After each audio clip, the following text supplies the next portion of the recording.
Hey guys, on this episode of Unbeatable, I'm going to do something a little bit different. I'm going to try to answer a question that I have got by text, by phone call, by email, maybe 1,000 times over the year. And I'm going to let my buddy, the go-to guy who co-authors books with voices for many years, Alton Gansky, help answer the question, how do I write the next bestseller? So hang on to the end of this episode when Al and I describe for you what it looks like to go through the hard work of getting a book in print. And by the way, I'm really proud to say that this episode of Unbeatable is sponsored by my friends at the Solomon Foundation. With more than 7,000 investors, the Solomon Foundation is committed to helping the local church grow. And when you partner with the Solomon Foundation, you get an excellent return while making an eternal impact. So if you want to know more, check them out today at thesolomonfoundation.org. Here it is, my conversation with Al Gansky on Unbeatable. These stories of triumph over adversity will help you handle your toughest days in life and become unbeatable. Al Gansky, it has been a long time since you and I talked, buddy. Thank you for being on the show today. Oh, it's my pleasure. And it has been a long time. I looked it up and I'm surprised. I was going to say, usually you and I spent months, if not years, talking to each other almost every day. And then it's been a spell since it's been a minute since we talked to one another. Yes. And I've missed you. Yeah, thank you, Al. I've missed you too. It's good to see your pretty face for everybody who's watching this episode on YouTube instead of just listening to it while you're driving. I guess I should call you Dr. Gansky, although anybody who's listening now, if you have a medical emergency, dial 911. Don't call his cell phone. But I sent this to you. Yes, I was going to say, I sent this to you after the degree was conferred on you. Would you describe for everybody the literary doctorate and how that came about? Yeah, it's kind of interesting. It's not an academic doctorate. I was talking about a little while ago when we were just chatting. So I'm teaching at Fresno Pacific University in the master's program, leadership program. And at that level, all this stuff matters, whether it's an academic doctorate or some other kind. Yep. Okay, so this is a doctorate it's kind of like an honorary, but it's not like a DD or something like that. It's based on achievement and work done. Uh-huh. And so there was a committee that reviewed all the books. I think at that time I'd written, 40 books or something like that. It's more than that now. But anyway, they evaluate it and see if there's been any help to society, if it holds up, is it worthy of a doctorate? And then that's the Doctor of Letters. And then the other thing I tell people is it's the same degree that Mark Twain had. Oh, you and Mark Twain are practically related then. Yeah, well, his is from Cambridge, but I usually don't like to bring that part up. So yeah. Right. Well, for somebody who missed that number, when they were considering you for this degree in the past, you had 40 books in print. There's more than that now. And obviously for the listener, we're going to talk a lot about writing today because of the 4 fiction books that I have in print, all of them are in print because of you, Al. Not because of me. And I regularly tell people, if you like that book, if it was a good read, it's because of Al Gansky, not because of me. I was going to tell you to stop, but if you want to keep going, it's fine. No, I'll just keep going. You're the best. You're the greatest person I've ever met in my life. In fact, this is my greatest honor right now, being on this episode with you. Obviously, we're friends, and we've worked together for a long time. Anybody who's listening can hear that. This episode is going to be a little bit different because what I'm going to try to do in this interview with you is literally answer hundreds, if not thousands of text messages, phone calls, and emails that I've got over the years about writing a book. And I regularly have to go into the story. So maybe what you and I can do is just answer every question anybody would ever want to ask in the human history on writing a book. Sure, be glad to do that. That shouldn't be too hard. Yeah, since you are the air quotes, the go-to guy to co-author books. You've authored a lot of your own books, but you've co-authored more than a few as well. All of my fiction books, as I said, you were the guy who was doing the putting the words on the pages. I just came up with a story, and you took that fairly, ethereal story and turned it into something on paper, which is no small accomplishment. Yeah. Yeah, we actually started a 5th book. Yeah, and Yeah. then they pulled the plug on it, and I still really want to see this 5th book come to pass. I was just looking at it. We got a ways into it. Yeah. Certainly wasn't finished, but I was just looking at the first draft of it, and I now really miss it. So do I. So for all of the publishers out there that are listening to this podcast, which is probably zero, and you really want to pick up a book, we've got one that's almost that's more than halfway done right now, and Al and I can easily wrap this thing up and put it in your inbox soon. Yeah, easily. Yeah. Yeah, sure, easy, because writing a book is easy. That's what we're going to talk about in this episode. I need you to work with me for a second, Al. Would you brag a little bit and just describe how much content that you have had published? Because the listener needs to know who is on this episode. So from books to novellas, screenplays, nonfiction works, would you tell them a little bit about what you've already had published? Okay, my published work is mostly long form, as they say. That would be novels and nonfiction. I've done both, but most of my early books were novels. I had help from a good friend who applied his boot to my rear end to get me back into working. All right. That's a story in itself, but I always want to give him some credit for that. All total, I've done about 52 books. Okay. Someplace around. Those of you who missed that number, I'm going to say it again. 52 books. Keep going. Yeah, I don't believe it either, but I go by and count them like that's one a week bookshelf for every the once in next a while. year if you're into reading. Yeah, well, it's my first book came out in 1996, and then I started making up for lost time with that. So it's about 50. Most of them, I think it's 27 are novels, and then I've done some nonfiction writing for the Christian market. So some of historical kinds of things, and so and that's been kind of a great joy to do. Very different. When I started a nonfiction book after doing so many novels, it literally hurt. The thinking process was so different, but I learned to do it. And so done that. The screenplay was just sort of a one-off thing. They wanted to make a movie out of one of my books, which never happened, but they wanted me to write the first screenplay. In Hollywood stuff, there's multiple writers. Jurassic Park, for example, Michael Crichton, he wrote the first screenplay. Somebody rewrote Michael Crichton, of all things.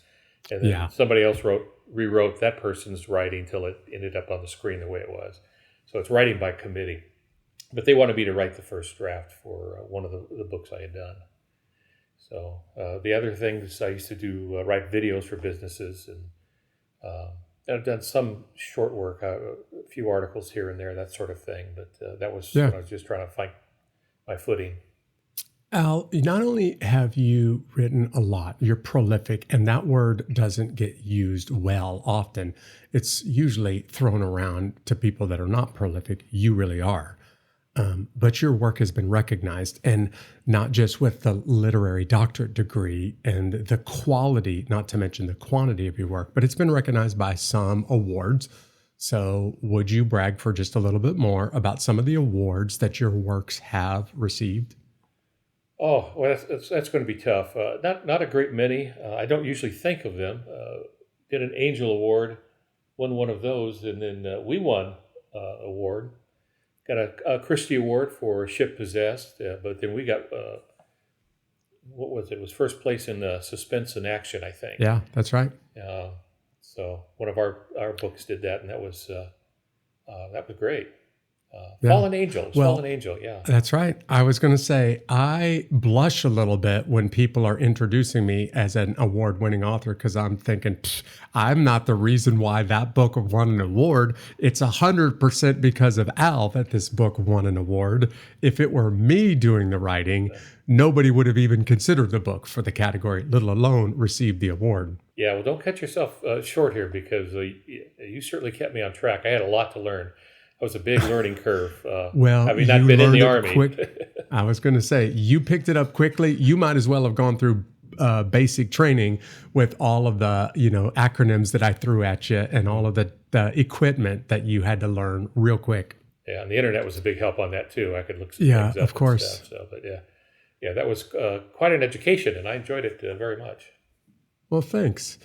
When people ask me about some of the books that we worked on together, they inevitably will say, "Hey, Jeff, did what you write about really happen?" And I have to remind them, look at the back cover. It says fiction, which means false or didn't really happen. However, when we started talking and that conversation turned into a fiction book, there was so much real content that influenced the final product that I easily could have written a nonfiction book. I just didn't have the security clear or the classification and the authorization to tell those about those missions. Right. So given content to you was relatively easy because I was just sharing, what had really happened, just changing names and dates and locations or times a little bit. Yeah, and that was a very important part of the process because you've had your experience, the things that I needed to know that I never had. I was a fireman for a while, but that's a big difference between what it was and where you were when you were doing these things. And to get that kind of realism, and it was great to be able to say, okay, Jeff's going to tell me what I got wrong here. I'm going to take my best stab at it here and then ask you to take a look at it. And I appreciated that because I'm sure I got stuff wrong. I grew up in a Navy family. And honestly, your first stab at it was really, really good. So there wasn't a whole lot to go back and fix. Yeah, I appreciate that. You work with a lot of other people who have never written before. So I have a couple of other books, not just with you, but other books that co-authors have worked with. And Al, you have a skill to be able to take somebody else's personality and kind of their voice, I'm putting air quotes on this, and turn their unique voice into print on a page. And I think I don't really understand that skill and how you do it so well. Could you unpack a little bit of how you go about taking somebody else's voice and turning it into print when they've never done that for themselves? Well, it's probably a combination of things, and I don't know that I can quantify how it's done. Some of it was from the talking, and I think our viewers and listeners would appreciate understanding it. We didn't meet face to face until we were like on the third book or something. Yeah, that's right. Because you were still active military with different parts of the going overseas a lot, and still talking to you from a satellite phone overseas. I was thinking about that this morning. My first conversation with you, you were on a satellite phone, and I was catching about every fifth word, trying to piece it all together. And you turned that into a book. I just want to say that's Al's ability right there. That describes Al's ability right there. Well, I think part of it too is, and I think this is what made the books interesting, is we're dealing with a bunch of guys having to work in stressful situations. So the fire department was helpful to me with that because I can just knowing the way men kid each other, the things they would say to each other, that sort of thing. So that was very easy portion to do. I just had to change their uniforms. Right. And instead of giving them a fire hose, give them something far more deadly than a fire hose. So it was kind of a transition there. And then in talking to you, I could pick up a lot of things. So I think that's pretty much how it worked. And then writing is, there's always a first draft, and the first draft is, this is probably not the most delicate way to say this, but writers talk about vomiting on the page. It's just, that's a good way of saying it right there. You just have to get it out and on the paper. Now you have something you can deal with. Or I also liken it to, you're going to build something, so you go to Home Depot, and you don't build it in Home Depot. You have to bring all that stuff home. You got to cut the wood, and you got to do all this other stuff. Okay, so that's the real building process. But the first thing you have to do is get the material. So that's pretty much the first draft. And then I thought, had a very good working relationship where you could go over that and say, no, they wouldn't say that. They would say it like this. Yeah. And then the few times when I stumbled into something you weren't allowed to say, which was by accident, I was making And stuff I up. was like, who's giving Al secret information? I know it's not coming from me. I'll never forget that conversation when you asked me to take the last portion out of, I forget which book it was. I think it was the first one. Yeah, out of Certain Jeopardy. Yeah, I think it was. And we'd added the fancy terms of denouement, the thing at the end where you wrap it all up. You put the tortilla around the burrito. And so I just made something up, and you called and said, no, you're not supposed to know that. I didn't even know what you were talking about. No, know what? No, you're just not supposed to know. Then I realized you weren't going to tell me anyway. So that's right. Yeah, let's just make those pages go away. Just make them. Yeah. So I don't know what it was or how it happened, but that's something I've remembered for a very long time. Yeah. Okay. Well, I do want to compliment you. And the reason why I'm spending a few minutes on this is because it's not easy to step into somebody else's shoes. You've never served in the military. You're writing some military thrillers. But even more impressive is your ability to sound like me and to, put onto paper what I would say when you and I haven't even met together face to face for literally a couple of years into our working relationship. That's not an easy task to do. So do you have some disciplines, some things that you use that help you sound like the person you're writing with? Yeah, there's a process. I don't know if everyone can do it or not, but that's where you transfer yourself into a situation and it becomes very real. And when I talk to writers and teach writing, I will tell them this. If you're writing something sad, you better be crying. Okay. Or if it's an angry situation. Should take note of what Al just said and write this down. Say that again, will you? Yeah, I said if you're writing something sad, you better be crying. And so you immerse yourself in what's going on, and that's one of the things I would do. So for our characters, I would imagine myself being there, doing that. What does that feel like? So to be under fire, for example, or the portion where they're dropping bombs very close to them. Yeah, right. And the danger close kind of thing. So I spend time actually imagining that. And I have the kind of imagination where I feel it. And that's the way real imagination works. And sometimes that can get to you. The human brain, especially the creative human brain, cannot separate reality from fiction. That's why when you go to a movie and you watch a scary movie, and some scary creature jumps out or whatever it might be that's providing the fear, that's why we jump in the movie. We know it's not real. It's in 2 dimensions, most likely. We don't even have funny glasses on. It's just 2 dimensions. The movie Alien did that to me, for example. In fact, it did it to everybody in that theater. And I was telling myself, it's just not real. It's 2 dimensions. It's all made up. And then, nonetheless, I jumped like everyone else. Right. And it's because the brain can't distinguish between it. Well, if you can get into that mindset while you're working, then it becomes reality to you as you're typing away, as you're looking at the page, or in my case, as I'm pacing around, walking, trying to figure out what this is like. What does this feel like? What does it smell like? And you use your senses to be very... So, in our cases, if there's gunfire, there's going to be some smells involved with that. That's right, yeah. Okay, and what does that sound like? I'll tell you one that I really remembered where, you're going to have to help me. I'm getting old now. Stun grenades were used next to them. Yeah, I thought, well, what is that like? Well, I had to get into this idea of my ears ringing, not being able to hear myself speak. Right. That whole kind of thing. I had to imagine what that was like. So when I wrote that scene, that's what I was doing. I was feeling all those things, which can wear you out. Oh, yeah.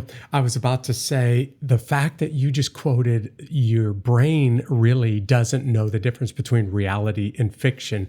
If you're a fiction writer and you're writing about some really traumatic things, you're feeling every bit of that. If you're writing about some really terrifying things, you're feeling every bit of that. Yes. And it's one of the things that I hope that the listener is hearing right now is this is not a walk in the park to write a thriller, to write a drama, to write a difficult story. There's nothing easy about it. No, and it can take an emotional toll. You can distinguish later, but when you're in the process, you really feel that. The story I like to tell is from a book I did a long, long time ago. It's one of my earliest books, and this was going to sound strange, but it was an ensemble cast, kind of like what we were doing, Uh-huh.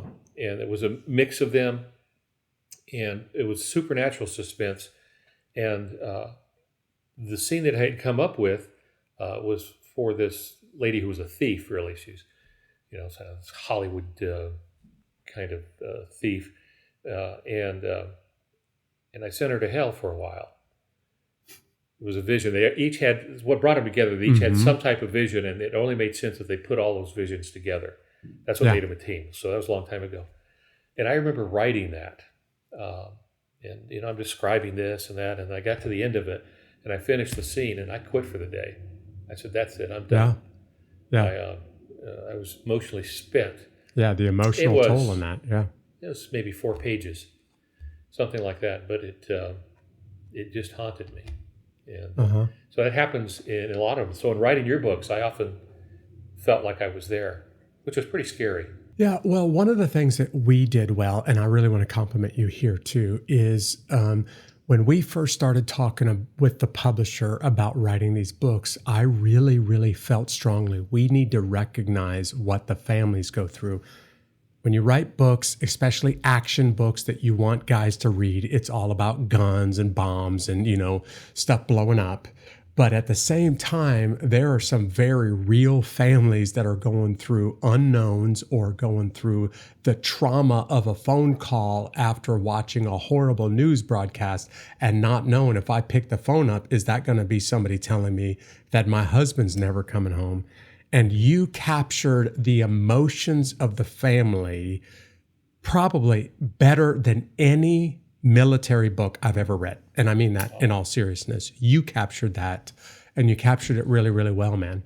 Yeah, that was also emotionally trying on some of these. And of course, that's what a writer does, is you get into the heads of the characters, which means I had to spend part of my time in working with you being a teenage girl. That took a lot of work. Get a mental picture right now of this voice in the teenage girl's body. Yes. And trying to imagine, okay, what was that like? Or right. the wives. Right. So JJ's wife, for example. And then that's one of the things we did that I thought was most moving when his wife is pregnant, but he's out on mission. And that's what he's thinking about now. That's the new thing in his mind. The new worry is, are my kids going to know me? And what am I going to be like after going through all of that? So you tie them all together. It's an emotional roller coaster, but that's what makes a story sing.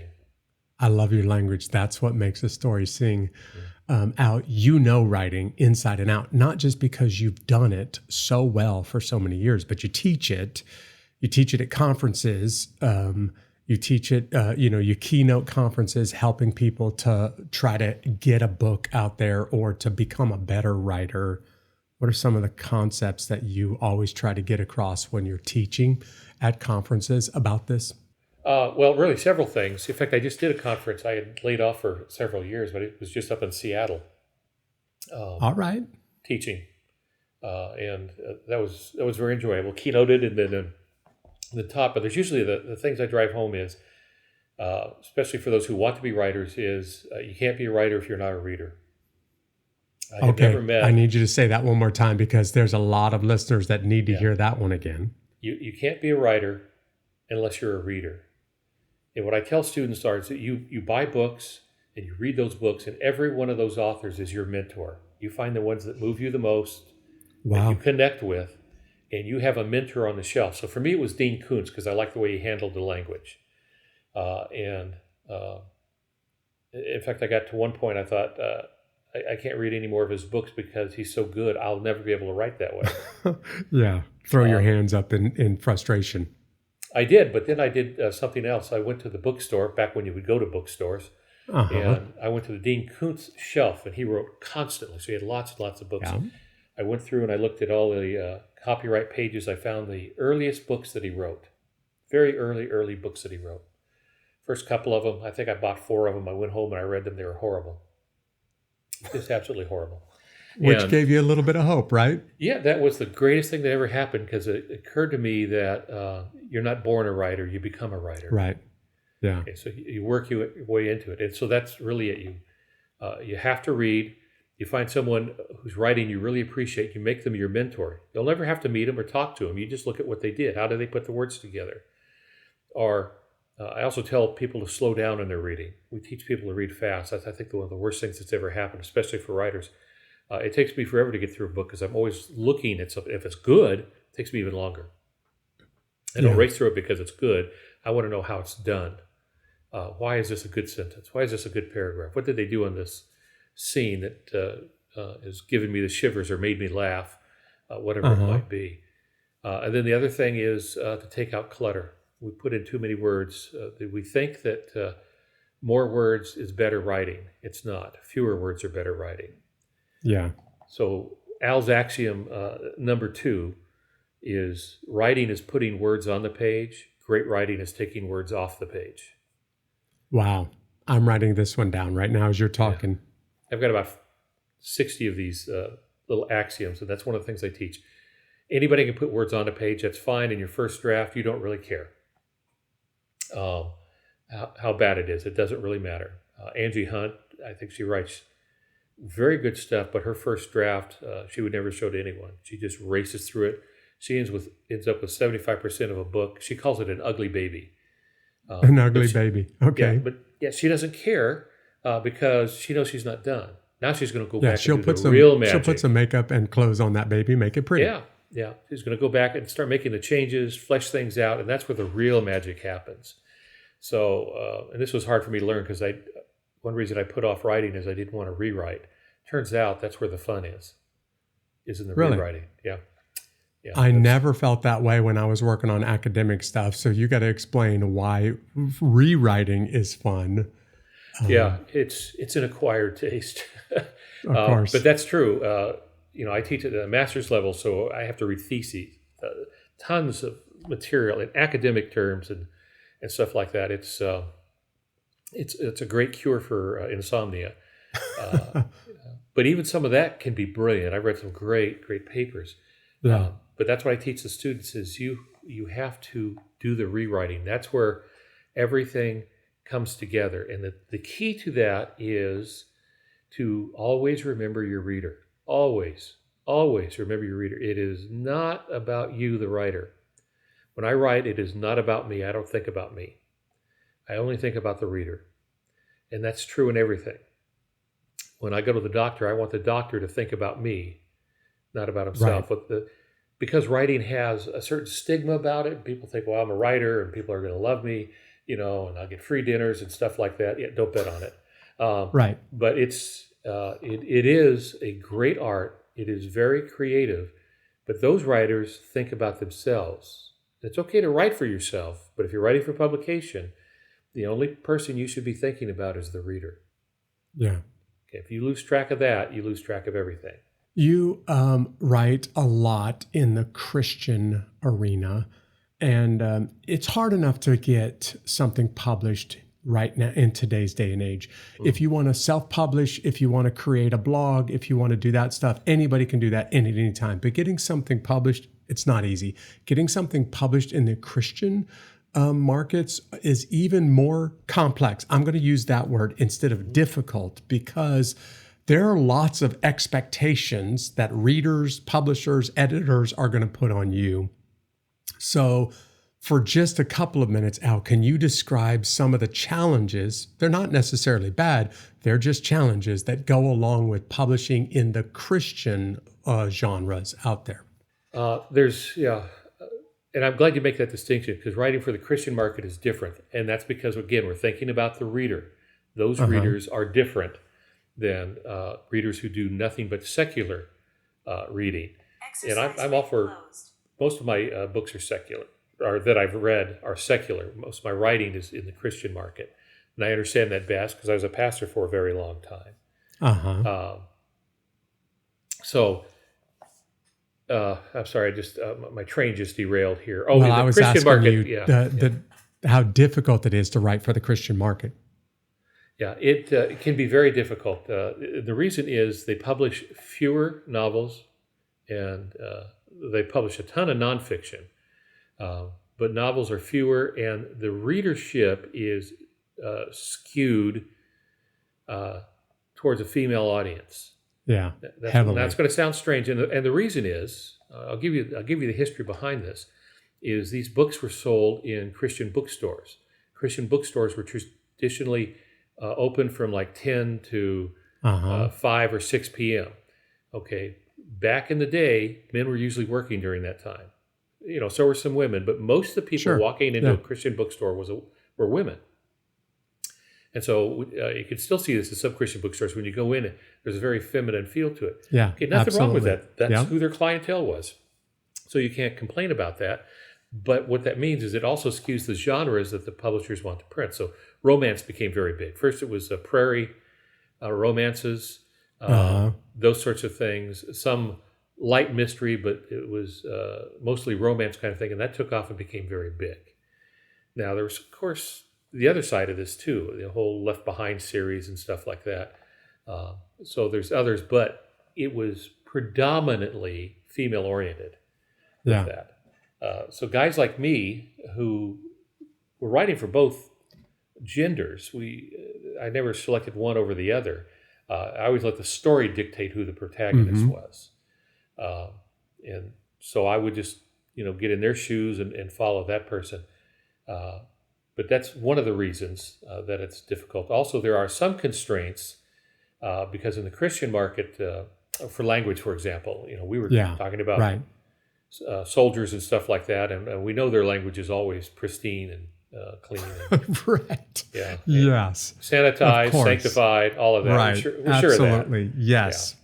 Would never use a colorful word in their normal everyday language.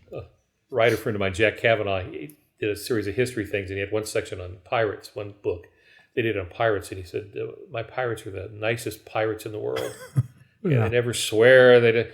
And it was because of the market that he was writing It's in. the market. Absolutely. Yep. It's the market he was writing in. In another setting, it would have been much, much different. Definitely. With that. But see, you can still write that way. We did it. And you still had all the tension and the action and some graphic violence. Yeah.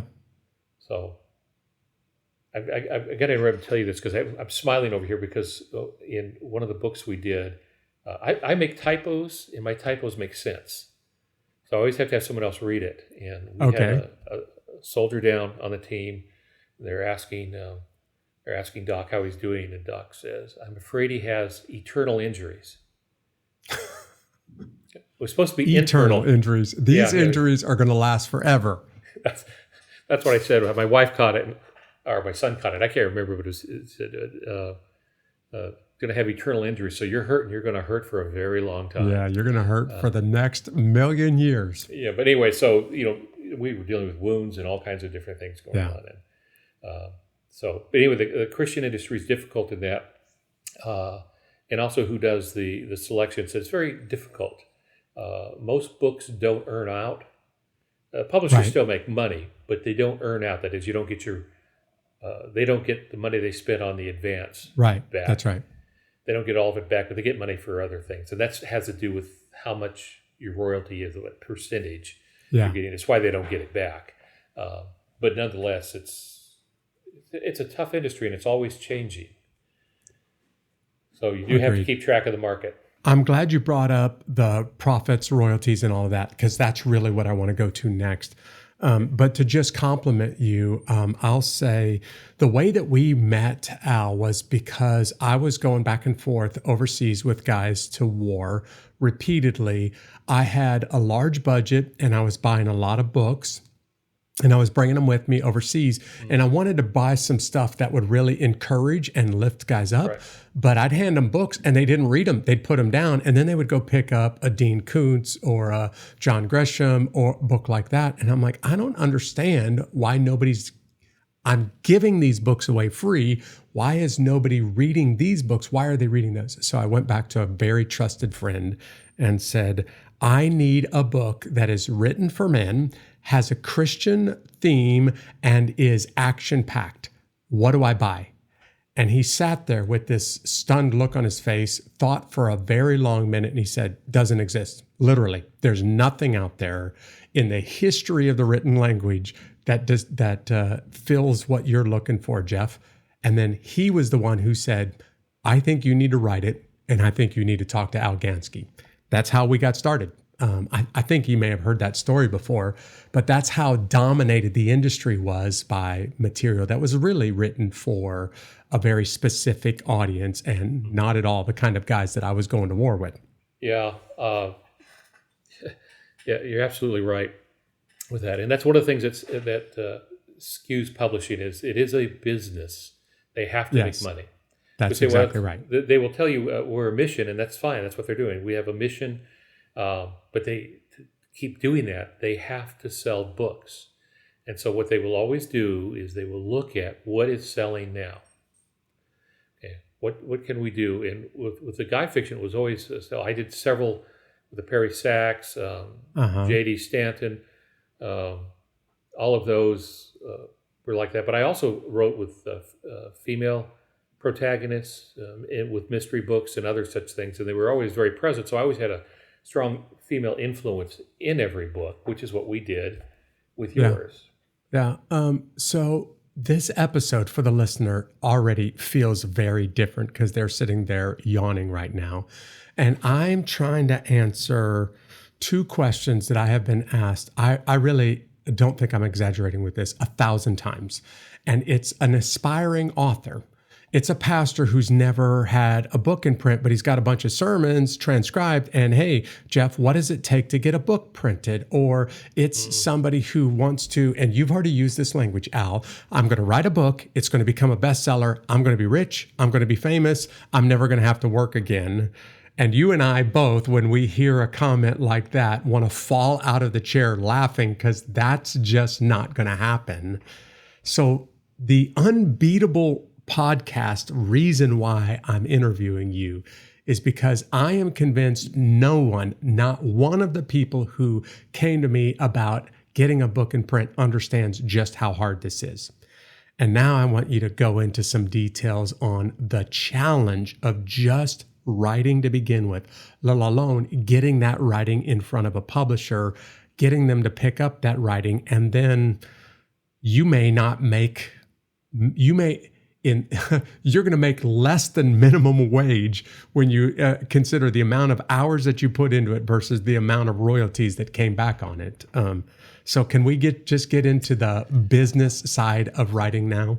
Yeah. There's an old statement especially back in the day when all the publishers were in New York, that if you walk down a New York street, you see all these buildings and you think you're looking at a publishing house. Well, really it's a casino. That's a good word for it. It's a roulette wheel, and they're going to spin the wheel. Because they never know. Right. I mentioned the Left Behind series sometime back. That was the biggest surprise ever. Really? I know Jerry Jenkins. I've talked to him. We palled around a little bit, especially in the speaking circuit and stuff. But a gifted writer, but for him, it was another co-writing opportunity. Yeah. Writing with Tim LaHaye. Tim LaHaye, right? And so he put that down. It was going to be a certain number of books. They got that. Tim LaHaye, big name, so they had a big group to appeal to. He had his own mailing list and all that sort of thing. So that was very good. But he will tell you, if you ever hear him speak, when he talks about that, he goes, that was the biggest surprise of my life. I thought I would just write these like as I usually do. I move on. And then there will be another set where I would co-write or I'd do my own books. You don't know. That's just it. You just don't know. I've written, sometimes been brought on board to work with someone else and do the co-writing process, get it all worked out and ready to go for the publisher and do all of those kinds of things. Big name, people know them. You think, okay, this is going to sell well. Doesn't go anywhere. Yeah. Then you find some that you would never guess would take off, and it takes off. Yeah. So there's a great deal of uncertainty in it. And you're right. Most writers make less than minimum wage from their writing. Now, I did it full time for a while. I was a pastor for a while. I retired from that. I had to give it a shot before I got too old.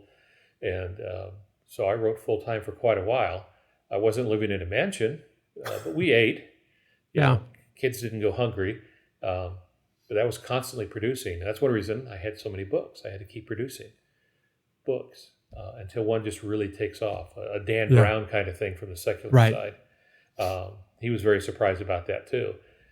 You just don't know, nor do you know when it's going to happen. I had just somebody.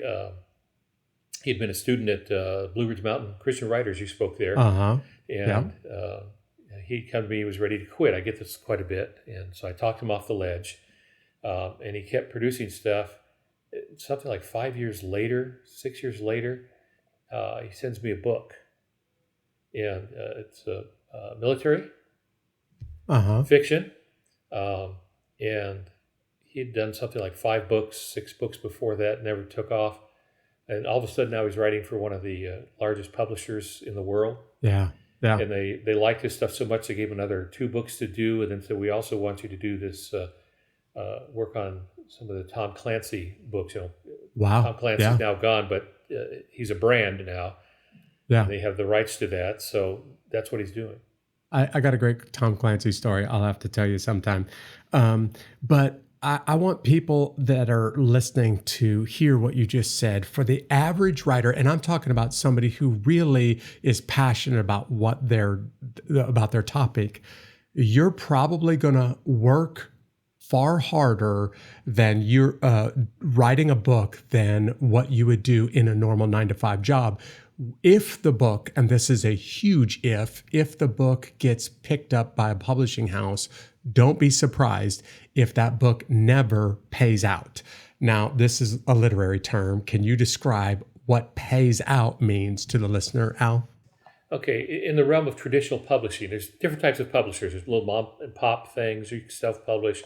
Traditional publishing refers to the way it's been done forever. Yeah, and in traditional publishing, years. Long time. And that is, today you pretty much have to have an agent, but that's gone on for a very long time, back in the 1920s and so on. But you write your material, and your agent submits it, or if you're going to writers' conferences and you talk to an editor and they say, send that to me, so that's your opening, you send that to them, that starts a whole process, and it is a process. And it does take time. It's at times very frustrating. And it will go through several stages. If I could interject, it is what you're hearing from Al right now is this is a long and very painful process. Go ahead. Yeah. It's a marathon. It's not a sprint. Yeah. Okay, so you get started. So they have to go through some things. So there's an acquisitions editor. They go through this and they go, I like this. And a really big publishing house, it'll go to one of the acquisitions editor's readers will say, okay, I give it a pass now. It goes to you. I think you might like it. Then that person will decide whether or not to present it to, and I'm going to use your air quotes, the pub board, which always sounds like people sitting around a bar hoisting beers. It's not that kind of pub. It's short for publication. It's not an Irish bar, right? It's not an Irish bar. It's a publication committee, and people gather together and then they start talking about, is it a good story? Can the person write? How much we're going to have to spend to get it edited? How long do you think it'll take? How big is the market? Is the book too long? Is it too short? Because they have to pay for all that paper and ink. Can we? And then they will do a financial, and they will figure out what to offer you as an advance. And it's always less than what you think it should be. Yeah, a lot less. Yeah, a lot less than what you think it should be, because they're the one doing the gambling, and they're also paying for all the editing and artwork and stuff like that. So, there's some reason behind it with that. Once it goes through that, then you go through, and they accept it. Then it goes through several stages of editing. There's a macro edit. They look at the big picture. There's a line edit. They change some of the sentences. I used to do a lot of line editing. So it reads a little bit better, make sure there's consistency. There's copy editing. The copy editors are a special supernatural group of people. Yeah, right. That have a brain that can tell the difference between the proper use of a semicolon and the improper use of a semicolon. Yes. There's something disturbing about that kind of brain. Yeah, whatever the magic is on that, and they understand that, can tell you why. And it goes through all of those edits, and it's time consuming. It can be frustrating, especially if you don't agree with them. Usually, if you're to the copy editors, they're matching a style sheet that they have to do. I'm done at that point. I just make sure they haven't changed too much, or made a mistake along the way, and then I just let them do what they want on that, because they're smarter than I am with that. Then after it goes through all of that, then there's the printing and the publication. And today, things have changed. It used to be the publisher took care of all the publishing work, not the publishing, which were publicity. We used to take care of all the publicity. They don't do that anymore. They really want you to be the publicist, and they will ask you sometimes. In fact, when you do a proposal, which is the thing you send in before you send in your manuscript, in there you talk about how you're going to promote it, and they will weigh it on that. Yeah. Sometimes, because I was never very good at that, I could still sell the books, and that worked out. But it is a process. If you go to any profession, if you're going to take on plumbing, to be a doctor, whatever it is, to be a pastor, there's things you have to learn. Right. And there's hoops to jump through, and you learn them, and then you realize that you feel glad about having gone through the hoops. Yeah. What you've just heard is every one of these steps or stages along the publishing route. All of these steps have people. All of these people get paychecks. The publisher has a lot of money invested in every book.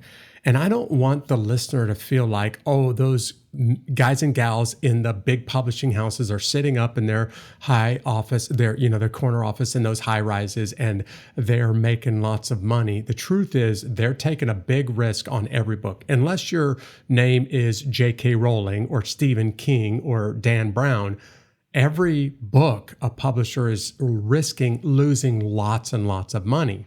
And on a few, maybe making lots of money. So you're not even going to get your book into the publisher's house if you didn't hear Al's first step.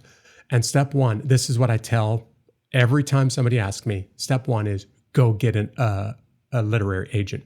No one is going to talk to you. Doesn't even matter how big your social media following is. No one's going to talk to you without a literary agent, and a really good literary agent at that. Yeah, you can go to writers' conferences and pitch, depending on the writers' conference. And I ran one for a number of years. You can pitch to an editor, and an editor may say, go ahead and send that to me, and they'll give you your card. And sometimes you can work around that way.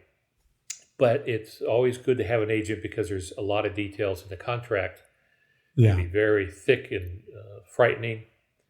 And it's good to have an agent who will have your back. Every once in a while in publishing, it's like any business, you get somebody in the publishing side who was acting up a little too big for their britches or something like that. And the agent, if you have a good agent, will go in and put you back in your place. I was going to say, there's an old phrase a friend of mine used to say, tell them how the cow ate the cabbage. I have no idea what that means. But anyway, and I've seen that happen where they say, I'll take care of this. And I don't know what the conversation was that transpired, but that's if you have a good agent. If you don't have a good agent, they just don't do it. They'll tell you to talk to them and yourself. And so even that's a learning process. Yeah. And I just want to also caution the aspiring writer out there. Every industry, Christian, doesn't matter what the subgenre is, there's some rules that you got to follow, which means really no one gets a chance to write whatever they want, the way they want to write it. All of those steps along the way, they're tweaking your material. In fact, in more than a few cases, I didn't even get a chance to choose the title, let alone how some of that plot went along. I'll give the listener a hint. If you've ever read any of the books Al and I worked on, I really wanted to kill off the main character. And the publishers absolutely adamantly refused. And I was like, if this is going to be realistic, we have to kill off the main character. And they're like, nope, we're not going to let you do that because your books will never, ever sell again. So, Jeff, it doesn't matter what you want. We're not doing that. And they were right. It's I was wrong. They were right. Yeah. I'm thinking of a couple of stories right now that go along with that, but that is certainly true.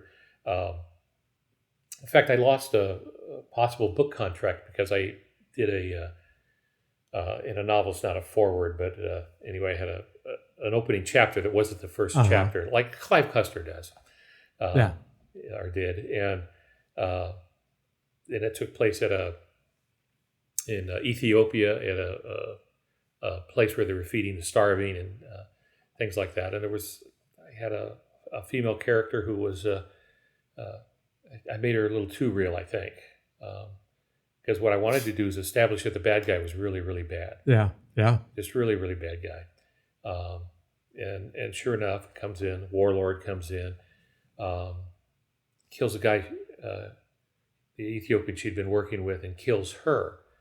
And the book went to the pub board, and I think it was the editor of the children's section voted it down. Said no. Yeah. And I said, "Well, it's not the main character, It's no. I liked her." Yeah. And it got a very personal thing. I liked her. I'm laughing right now because I know exactly what that feels like. No, you can't do that. Yeah, and so what I did is I took it out of the first place and I put it in later. I started with a different first chapter, and I think I made it chapter 2 or something like that. So it still got in there, and everybody was fine with that. So it's kind of odd. It's a weird world. So honestly, Al, in that for the average writer who's out there to write their first book, we're talking at a minimum months and months of work. In some cases, depending on what you're writing and the research that you're doing, years worth of work. You're going to find an agent, they're going to pitch it to a publisher. Let's say the publisher picks it up, and then they have all of these people that are helping to shape the final product. They're all getting paid along the way. And at the end of the day, this is no exaggeration, you are making far less than minimum wage. So for everyone out there who's saying, I'm going to be a writer, I'm going to write the next bestseller, I'm going to be a millionaire and super famous, and everybody's going to buy my meals and slap me on the back when I walk down the street, that's just not going to happen. So the real question that people are probably asking right now is, why even do this then? If it's that difficult and the payoff, the reward at the end of the work is that minimal, why even do it? How would you answer that question? And then after you answer it, Al, I'm going to tell the listener my standard answer to this question. Yeah, that's a hard one to answer. Occasionally, somebody does make it big. That is not unusual, even in the Christian market too. It can happen. Very well. It can happen. Sometimes it happens after a long time in a long writing career. Sometimes it happens right at the start. I sold my first book, and it wasn't a great seller, but nonetheless, that's unusual. Right. And looked out with that. And it can take a very long time, as you said, with one exception. To be perfectly honest here, the first book we did together, I wrote in 6 weeks. Yeah. Yeah. Ask me if I want to do it again. And that's because I want to make sure everybody heard that. Al wrote it in 6 weeks. I was overseas getting shot at, so Al did all of the work. I was just making some phone calls over a satellite phone. Yeah, you were on some mountain somewhere. Yeah, on a mountaintop somewhere. Yep. Yeah, somewhere. That's always the way it was. My other favorite phrase was, "I have to make a business trip." Yeah, okay. Yeah. That's right. That's all I'm going to hear anyway. So for the listener, when I told Al I had to make a business trip, my business is the military and going to war. So when I have to make a business trip over a non-secure phone line, that means I'm about to go to war again with this clandestine unit. Sorry, go ahead. So I'm sorry, my wife was waving by here. Now I've got lost. But what you're saying is very true. It is time consuming. And so why do it? You have to love it. Yeah. This is why. Most writers are heavy readers. That's where they start, and it brings great joy. Especially in the Christian market, it's also very possible you can change lives. Yeah, that's absolutely right. And that's also true in the secular market. If you're writing nonfiction, usually the fiction doesn't change many lives, but it's possible that some kind of thing can go like that. So yes, you don't know, but you have to love it. You have to love the process, no matter how much you hate it at moments, and it can be very frustrating, but that's really true with everything. I spent 10 years in architecture, and that was, at times I hated it, at Yeah. times I loved it. Right. Same thing with ministry, but everything else that I've done, it's just the way it is. You kind of have to love it. And there is something honorable about it. It's not something everyone can do.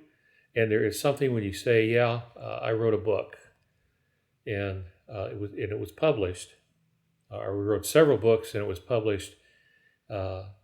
It's not just an ego thing, but there is a great satisfaction in being able to say that.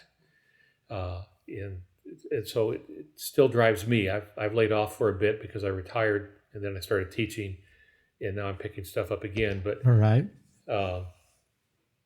I still love it, and I'll be honest with you, it becomes addictive. I sometimes get depressed if I don't write. Yeah. Not putting words on the page, I can start getting depressed. I say almost the exact words that you use when people talk to me about writing. I warn them. I usually try to steer them away from it. If you've never written before and you're trying to put a toe in the water. But I usually tell people, listen, there's really only two reasons why anybody would ever start something like this. And you got to be a little bit crazy either way. But there's the kind of person out there that really feels like I have to say something because I want people to pat me on the back. I want people to applaud because of what I've said. Then there is the writer who has something to say and it's burning inside them. And you just can't get any rest until you get that thing that's inside you out on paper.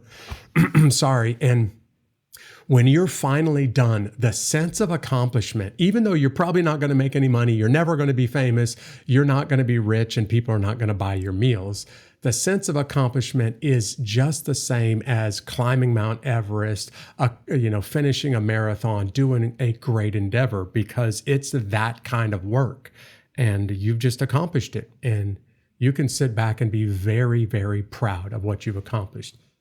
So my recommendation is be the kind of person that has something to say, and chances are you'll eventually get a book in print. If you're the kind of person that just feels like you have to say something, my guess is, given how competitive the industry is, don't be surprised if no one ever picks up your book. No one's ever shows any interest in it. Yeah, very true. And again, we just don't know. But you do have to love it, and you could make a big difference. On the Christian market side, sometimes there's a sense of calling to it. This is what we do. This is what we do. In fact, a professor told a friend of mine while he was in seminary, he said, the professor said, multiply your ministry, start writing. And he did. And he's written like 25 books or something like that. Yeah. So it does make a difference. And there is also, and this is an intangible thing, I don't know about you, when you look at the books that you've done, I keep some books that just in sight, just so I can look at it and go, okay, I can do this. Right. I never know when I start a new book if I can do it. I have severe doubts about whether or not I'll be able to finish it, but I start off anyway. And that's true when you accomplish something, it gives you a great sense just to even look at it or touch it. Well, I, for one, all of the books that I have in print, none of them have really ever paid big money or royalties. So my wife and I have taken the money that the books have made and bought copies, literally, and given it away. We have given away far more copies out of our own money than what the books have actually made. So I don't think I think I'm in the minus column when it comes to money from the books. But the reason why I do this and continue to do this is I have a folder in my office. It's not a very large folder, but it is a folder, and I print off all of the meaningful replies that people give me about the books and how it touched their life. And for me, I'll lose money. I'll do all of that work if I just get a few meaningful replies that say that book really made an impact on my life. That folder in my office is the reason why I write. I have, I don't always tell this story, but I'll try to keep this short. I was contacted a long time ago from the nonfiction editor of a publisher who wanted me to write a novel for the publisher. Okay. Well, that's kind of odd. It usually doesn't work that way. I have to contact them and contact the fiction person. It usually goes the other way around. But I had worked with him on some other stuff, and he had this what I thought was an oddball idea. And he said, Al, here's what I'm thinking about. I want to take a forensic detective, and I want to send him back in time to Jesus's day. Long pause. I said, what? And I said, well, how does he get there? I don't know. I'll let you figure that out. Do that, Al. You figure that out. When can I have a proposal? And I go, I don't think I can come up with a proposal for that. I don't know how to do that. And we went back and forth, and I kept telling him, no, I don't think I can do that. And he was one of those guys who won't hang up the phone. And finally said, I'll tell you what, okay, let me see if I can pull a chapter together, if I can make it work. And that became the book, Crime Scene Jerusalem. It went to contract. Okay, so long after that, I get this email from somebody who says, I'm currently working in the Holy Land. And he gave me a specific place for a company. And he didn't tell me the company. Okay. I'm thinking, how do I get these people? I was going to say, I think I see where this is going. Yeah. And he says, so I've been reading your book. And what I do is the guy in the past, he thinks he's had a stroke and he's just imagining all of this. So he just plays along, and he has a guide, and the guide is Jesus. He doesn't quite recognize it, but I don't hide it from the reader. And he's going to all the places from the Garden of Gethsemane on, through the crucifixion and all of these things.